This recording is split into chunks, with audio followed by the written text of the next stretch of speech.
Hey, so this video is about something that I call conventions in language. So I think that it is super important the way that we talk, the way that we speak about ourselves, and to others. And so the thing is I find myself going through various emotional states and sometimes or even energetic states, and you can in English you can say I am so angry, I am tired, I am frustrated, I am sad, I am broke, I am hurt. These I am statements. And just saying, like, for myself, as far as like spiritual talk and affirmations and stuff like that, it's important to be very aware of the narrative, that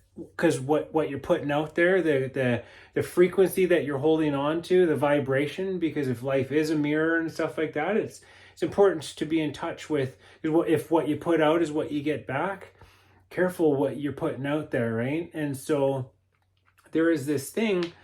So in English, it's very, another way to say some of that stuff would be, I'm feeling tired, or I'm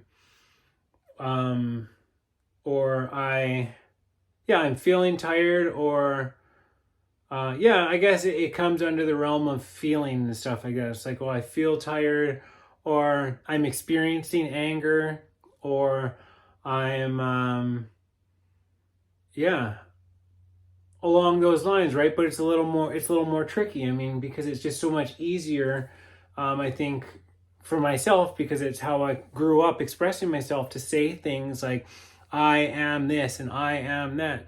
And I just think that it's interesting because I have Spanish under my belt, and in Spanish you can't say stuff like that. You can't say I am angry, because you're not anger, right? You can't say that. You can say I have anger, tengo, or like I am sad, tengo triste. Like I have sadness, but you are not sad. Like, you are who you are.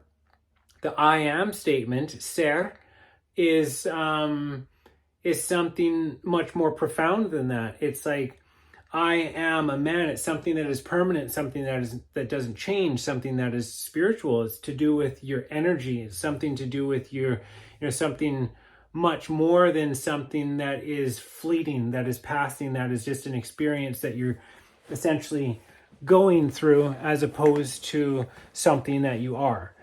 And I think that that's great, because it's like, to me, that speaks to this language's depth, where it's essentially able to, the reason that it is set up that way is because it's referencing a much more profound understanding about what the proper way to express yourself is. Because you don't want to be making these negative statements about yourself, if any of this spiritual stuff is true, right? And so there's a lot of things that you can't say in Spanish. Like, you can't say yo amo pan, I love bread. You can't love bread, because love is something that is profound. You can say I like bread, me gusta pan, or me encanta pan, I'm enchanted by bread. You can say certain things, but when it comes to that I am, and that expression that is used to communicate something more profound, they're within the limitations of that language, or not limitations, within the conventions of that language. It essentially forces people to express themselves in a way that fundamentally makes sense, right? And I think that for myself, it's beautiful. I mean, I really enjoy that convention is there to help keep language straight, because we use it a lot. The talking to ourselves, or even expressing ourselves to others, so it's important. Yeah. And so, yeah, different ways of saying things. What's another one too is that I think it's along the same lines, where you say, hey, how you doing? Oh, I'm not bad.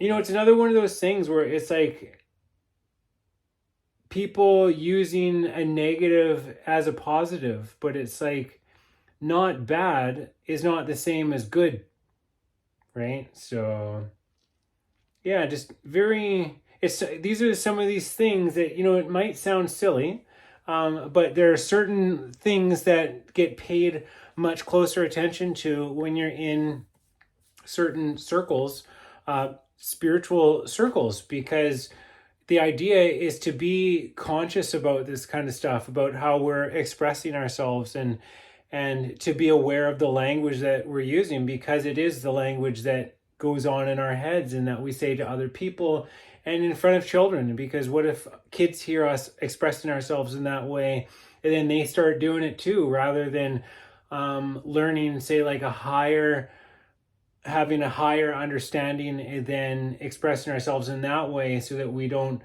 not speaking in negatives, we're not speaking in ways that don't make sense, which don't essentially resonate with logic and what we understand to be correct. They're saying it doesn't help anything. Is it the end of the day? No. But you go to a spiritual gathering, and you might find somebody correct you, because we hold each other accountable, and and it's all done out of love, because it helps to be aware. I think that's what friends, good friends are there for, is to point out things to you that might be in your blind spot. There's just something that you didn't realize the effect. You didn't realize what you were saying. You didn't realize the effect of what you were saying was having on other people. And so that's what friends do, is they bring that to each other's attention, so that they can, when it's done with love and compassion and respect, and when there's a trust there, and when there's communication, and then a person, you can grow exponentially because of those kinds of loving relationships. So it is important. There is a reason why it's there. Yeah. So yeah.